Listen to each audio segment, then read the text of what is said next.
और आइए एक बार फिर से आपको 5 तस्वीरें जल्दी से दिखा देते हैं। पहली बार मोदी सरकार ने चीन को लताड़ लगाई है, उसे दुनिया के सामने झूठा ठहराया है कि किस तरीके से चीन की तरफ से हर बार झूठ बोला जाता है कि घुसपैठ वो करते हैं और जो एलएसी के रूल हैं उनको ब्रेक वो करते हैं, और भारत को इंटरनेशनल प्लेटफॉर्म पर बदनाम करने की कोशिश चीन एक बार फिर से कर रहा है। लेकिन भारत सरकार की तरफ से ये दो टूक उसको समझा दिया गया है कि ये उकसाने वाली जो हरकत है, बदनाम करने वाली जो हरकत है, अब नहीं चलेगी। हम हर हाल में तैयार बैठे हैं।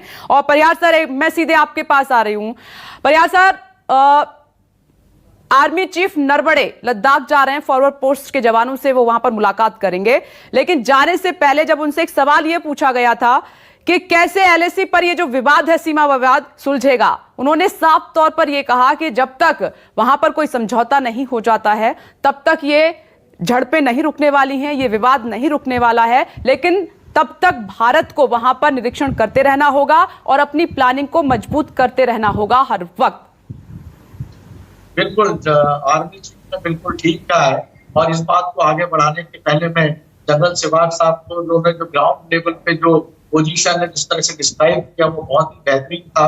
और जनरल विश्वम्भर साहब ने जो बताया स्ट्रेटेजी था, तो मेरा ख्याल ये दोनों का अगर आप मिला दें तो जवाब आपके पास ऑटोमेटिकली आ जाता है। जनरल हमारे नरवणे साहब ने बताया है, हमारी पॉलिसी में डिफेंसिव ही रहा है और उसको अभी हमने एग्रेसिव डिफेंस में कन्वर्ट किया है, मगर आगे इससे हम नहीं जा रहे हैं क्योंकि हर स्टेटमेंट जो आता है कि हम एलएसी का स्टेटस को मेंटेन करें। अब ये सारी बातें जो शुरू हुई हैं, मैं आपसे सिर्फ 1 मिनट लूंगा। इसकी शुरुआत जो है 5 अगस्त 2019 को गृह मंत्री के लोकसभा में भाषण से हुई है, जिसमें उन्होंने कहा कि हम अक्साई चीन के लिए जान दे देंगे। पाकिस्तान को और चीन को ये लगा कि शायद ये सरकार जो है आगे चल के गिलगित बाल्टिस्तान और अक्साई चीन में कोई बड़ी एक्टिविटी करके उसको कैप्चर करने की कोशिश करेगी, जो कि चाइना के जो लॉन्ग टर्म सीपीईसी और ब्रिक्स के जो उनके प्रोजेक्ट हैं उसमें उनको बिल्कुल वो खिलाफ जाती। उन्होंने अपनी तैयारी करी, एग्रेशन की, और आप सब ये देख रहे हैं। चाइना ने आपको इस तरह से एंगेज किया हुआ है कि अब आपको एलएसी पीस वाली एलएसी को अब आपको ऑपरेशनल कैंटोनमेंट में ये फौजें वहां पे लगातार रखनी पड़ेगी। आपको वहां डाइवर्ट कर दिया है। आपको वो अक्साई चीन और गिलगित बाल्टिस्तान में एंटर करने की उसकी कोई अब आप कोशिश नहीं कर सकते, क्योंकि डेप्टोंग प्लेन पे उसने पूरा अपना जोर लगाया हुआ है। इतनी फोर्सेज वो करके, जो हमारा जो देवनाथ साहब ने कहा कि हमें एयर सिक्योरिटी है, उसको काउंटर करने के लिए उन्होंने इतने एयर बेस बना लिए हैं और मिसाइल सिस्टम लगा लिए हैं कि अब ये इक्विलाइज हो गया है। तो ये टग ऑफ वॉर रहेगा। चाइना ने इंश्योर कर दिया कि आप गिलगित बाल्टिस्तान और अक्साई चीन की पोजीशन को चेंज नहीं कर सकते। स्लाइसिंग करके उन्होंने ये आपसे ऑक्यूपाई कर लिया है। क्वाड में आपकी एक्टिविटीज हैं, अफगानिस्तान में तालिबान, उसके साथ में आप देखिए, आप सारे चीज को एक बड़े परिप्रेक्ष्य में देखिए। पाकिस्तान आर्मी का इंटेलिजेंस के जो है ऑफिसर ऑफिशियली चाइना की सर्दर्न थिएटर कमांड और वेस्टर्न कमांड में लगे हुए हैं। उनके एमओयूज हो गए आपके जो सेंसिटिव इंफॉर्मेशन है उसको एक्सचेंज करने के, और अब चाइनीज हेडक्वार्टर में जो है पाकिस्तान आर्मी के इंटेलिजेंस ऑफिसर्स वहां उनके साथ बैठ के इसमें एक्टिविटीज कर रहे हैं। तो ये अब 2 फ्रंट नहीं है, 1 फ्रंट है। भारत को वो दबा के रखेंगे और वो भी अब उनकी अगली एक्टिविटी जो है लिपुलेख नेपाल भारत बॉर्डर से सिक्किम, डोकलाम और अरुणाचल में वो आपको एग्रेसिव कुछ वहां पर नजर आएंगे, ताकि भारत और आगे ना जा सके और आपके उसमें इकोनॉमी में ना हो। इसलिए जो एलएसी पे चाइना जो है आपको इसी तरह से बॉर्डर पे फोर्सेस लगा के रखेगा और स्लाइसिंग वो करता रहेगा। तो हमारी जो सबसे बड़ी चेंज हमें अगर डायनामिक्स में करना है, समझौता आप अपने शर्तों पे नहीं कर रहे हैं, आप समझौता उनके शर्तों पे कर रहे हैं। आप हर उसमें एग्रेशन के बाद में डिस्प्यूटेड पॉइंट की लिस्ट को एग्री करते हैं कि 5 और बढ़ गए। ये चुमार वैली और दमचोक जो है वो अभी ऐड हो गए, डेप्टोंग को पहले से चल रहा था। तो वो चाइना उसको आपको फोर्स कर देता है कि आप मानिए कि डिस्प्यूटेड है। आप बार बार डिस्प्यूटेड एलएसी के परसेप्शन पे कर रहे हैं। अक्साई चीन जो मेजर इशू है वो आप भूलते जा रहे हैं। और मैं समझता हूं कि यही टाइम था, जैसा जनरल दयाल ने बोला कि अक्टूबर 2020 जो था हमारे पास में गोल्डन टाइम था कि हम जो है वो अक्साई चीन का नक्शा बदल सकते थे, वो हम भूल गए, हमने नहीं किया। अब ये आगे कितना पॉसिबल होगा ये मैं अगले 40-50 साल तक मुझे इसमें ऐसा कोई दिखाई देता नहीं है। यानी कि सर आप कह रहे हैं कि चाइना कुछ हरकत करे, हमें उसका इंतजार नहीं करना चाहिए। बिल्कुल नहीं, हमें क्या कदम उठाने हैं वो हमें पहले उठाने होंगे, हमें देखना होगा वहां पर। मैं लौट रही हूँ सर। संजीव, ये जो क्वाड की बैठक थी बहुत इंपॉर्टेंट थी। अफगानिस्तान में जो हालात बदले हैं उसको देखते हुए कई देश चिंतित हैं, दुनिया चिंतित है। खास तौर पर आतंकवाद सबसे बड़ा मुद्दा है और भारत नहीं चाहता कि वो धरती उसके इस्तेमाल हो, लेकिन चाइना इसको भी बदनाम करने में लगा हुआ है। देखिए, हमें एडवांटेज है, आज इतने विद्वान मिलिट्री एक्सपर्ट सब बैटल हार्डेंड और इतने अनुभवी हमारे साथ बैठे हुए हैं और इस बात को मानिए, इनकी बातों से एक चीज स्पष्ट है कि अगर मिलिटरली कोई टक्कर दे रहा है पूरी दुनिया में चीन को, तो वो भारत है जो अग्रेसिवली ऑफेंसिव लेता है और लड़ने के लिए हमेशा तैयार रहता है, तो वो भारत है। चाइना एक्सपेंशनिस्ट है और उसके जितने भी नेबर्स हैं, चाहे वो इनर मंगोलिया की आप बात करें, तिब्बत की बात करें, ताइवान की बात करें, हर जगह वो जमीन हथियाना चाह रहा है और उसे रोकने की कोशिश भारतीय सेना करती है। लेकिन देखिए दूसरा पक्ष क्या है, वो है डिप्लोमेसी। डिप्लोमेसी में हमें और ज्यादा, जिस तरह से हमारी सेना अग्रेसिव है, उससे ज्यादा अग्रेसिव होना पड़ेगा, क्योंकि दरअसल चीन की जो कोशिश होती है वो दरअसल होती है कि वो सबड्यू करना चाहता है बिना लड़े हुए। वो चाहता है कि दम दिखा दे और उसमें ही उसकी बात बन जाए। वो ऐसी सेना नहीं है जो बार बार लड़ी है हर जगह, वो अपनी ताकत दिखाते हैं, मिलिट्री एक्सरसाइजेस करते हैं, उसके वीडियो ग्लोबल टाइम्स पर डालते हैं। तो आपको चाहिए कि ऐसी ऑफेंसिव हो डिप्लोमेटिकली, और वहां पर क्वाड की जो भूमिका आपने बताई उसकी बहुत बड़ी भूमिका है। क्वाड से परेशान है, साउथ चाइना सी उसका सबसे बड़ा कंसर्न है और साउथ चाइना सी में अग्रेसिव हो चाइना, उसके पहले वो चाह रहा है कि भारत को सबड्यू करे। हमें डिप्लोमेटिकली बहुत जबरदस्त ऑफेंसिव करना चाहिए। 12 दौर की बातचीत हो चुकी है, चुशुल और मऊ को मिला करके क्या हासिल हुआ है? हमें अभी भी 3 एरियाज खाली कराने हैं और हमें चाहिए खास तौर पर बातचीत। सेना तो हमारी लड़ लेगी, लेकिन डेप्सांग, डेमचौक और हॉट स्प्रिंग्स, ये तीनों जो है हमें खाली कराने हैं और इसलिए अग्रेसिव डिप्लोमेटिक स्ट्रैटेजी ये बहुत इंपॉर्टेंट है। अभी पीछे मुलाकात हुई थी एससीओ में, दुशान्बे में, भारतीय विदेश मंत्री और चीनी विदेश मंत्री की, लेकिन देखिए उसके तुरंत बाद क्या हो जाता है सामने, ये आर्मी लगा देती है वो बॉर्डर पे और ज्यादा डिप्लॉयमेंट हो जाता है। यानी कि अग्रेसिव डिप्लोमेटिक ऑफेंसिव आज की तारीख में समय की मांग है और उसी का एक हिस्सा है। ठीक, बिल्कुल आप सही कह रहे हैं। अश्वनी श्रीवास्तव सर,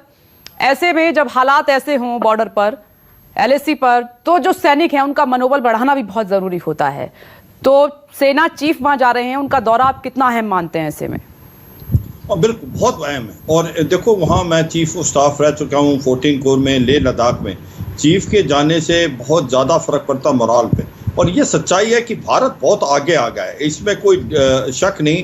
भारत ने अपना इंफ्रास्ट्रक्चर और जो कैपेसिटी है वो बहुत बिल्डअप करके अपने जवानों के लिए डिफेंसेस अच्छी तरीके तैयार किए हैं, अपने बंकर्स बनाए हैं, अपने रहने का जो है साथ संबंध किया है। और ऐसे में क्या है कि पहले हम जो वेट करते थे कि कुछ होगा फिर कार्रवाई करेंगे, ये जो प्रोएक्टिव स्ट्रेटजी अपनाई है कोई 1.5-2 साल से, उसका बड़ा काफ़ी इम्पैक्ट है। आज चीन डरा हुआ है भारत से, ये याद रखो। आज जिस प्रकार से गलवान में हमारे 20 जवान शहीद हुए थे, हमने 100 से ज़्यादा चीनियों को मौत के घाट उतार दिया था। और आप इस चीज़ को देखना है कि जो क्लास रेंज जो हमने ली थी एक ऑफेंसिव मैन्यूवर से, वो मुझे लगता है आने वाले मिलिट्री हिस्ट्री में वीर गाथा की तरह गाई जाएगी, क्योंकि वो 100 साल में ऐसी ऑफेंसिव मैन्यूवर करके नहीं ले पाए। ये अलग बात है कि हमने उसको वापस दे दिया, मेरे हिसाब से वो वापस नहीं देना चाहिए था। मगर जैसा भी है, सच्चाई यह है कि आज भारत एक बड़ी स्ट्रांग पोजीशन में है और भारत आंखों में आंखें देख के चीन को देख रहा है। भारत लद्दाख में ही नहीं, सेंट्रल सेक्टर में, चाहे वो बाराहोटी का इलाका हो या सिक्किम से लेके अरुणाचल का, भारत ने अपनी डिफेंसेस बहुत मजबूत करनी है, अपने जोरों से अपना इंफ्रास्ट्रक्चर बिल्डअप कर रहा है। और मुझे लगता है अगले 5-6 साल में हम उसके बिल्कुल बराबर आ जाएंगे। थोड़ा कैचअप कर रहे हैं, पर लद्दाख के अंदर हमारे अंदर काफ़ी प्लस पॉइंट है, क्योंकि भारत की जो फौज है वो बैटल हार्टेंड है। सियाचिन और वेस्टर्न जो लद्दाख में इतनी हाइटों में रहती रही है। चीन इतनी काबिल नहीं है कि वो इतने इलाकों में इतनी टेम्परेचर लो में रह सके, इसीलिए वो टिबेटन को लेना चाहते हैं अभी PLA में। जो टिबेटन नहीं आना चाहते और वो एक ट्राई कर रहे हैं, क्योंकि चीनी जो हैन पॉपुलेशन है वो एक सॉफ्ट है, वो 1 चाइल्ड पॉलिसी की पॉपुलेशन है। तो चीन को बहुत बड़ी फख्र है और ये बड़ी फिक्र है कि भाई हो क्या रहा है कि वो उनके जो जवान हैं लाइन ऑफ एक्चुअल कंट्रोल में ज़्यादा देर नहीं रख पा रहे, उनको बार बार वो चेंज कर रहे हैं। बिनिस्बत भारत के जो जवान हैं वो बैटल हार्डन्ड हैं, उनका इंफ्रास्ट्रक्चर बहुत अच्छा बन गया है, उनके जो रहने और उनके जो डिफेंसेस हैं वो भी अच्छी बन गई हैं। और दूसरा सबसे इंपॉर्टेंट चीज क्या होगा, जो बार बार मैं पहले भी कह रहा था, जो हमारी एयर बेसिस हैं वो भी डेवलप कर लिए हैं, ALG भी हैं, उनको भी अच्छा कर दिया है। तो सर कह रहे हैं, चीफ कह रहे हैं और सरकार कह रही है कि लगातार हमें वहां पे इंप्रूवमेंट की जरूरत है, हम तैयार हैं, हमें और स्ट्रांग रहना होगा। अब हमारे पास 3 मिनट इस डिस्कशन में, एक मिनट के लिए हम चर्चा करेंगे। विशंबर सर आपके पास आ रही हूं, दोनों तरह से हमें संभालना होगा।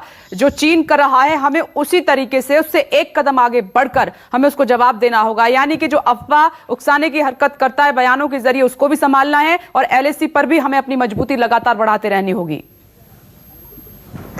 देखिए, एक देश में बहुत बार बोला जाता है कि डिफेंस में बहुत एक्सपेंडिचर है, हम बहुत, ये सारे देश को एक मजबूत होकर समझना पड़ेगा। जो हमारी डेमोक्रेटिक स्ट्रेंथ है उसको डेमोक्रेटिक यूज करना पड़ेगा। जब भारत $1 ट्रिलियन भी इकोनॉमी नहीं थी तब भारत जो है वो ये इंफ्रास्ट्रक्चर मेंटेन कर रहा था, ये फोर्स लेवल मेंटेन कर रहा था चाइना के अगेंस्ट। आज भारत की $3 ट्रिलियन इकोनॉमी होने को है, तो भारत को अपनी जो इंफ्रास्ट्रक्चर है उस पर और तवज्जो से काम करने की आवश्यकता है, फोर्स लेवल्स को और इंप्रूव करने की आवश्यकता है। भारत जब गरीब था तो भारत मजबूत था, आज जब भारत अमीर है तो भारतीय सेना को और मजबूती दो।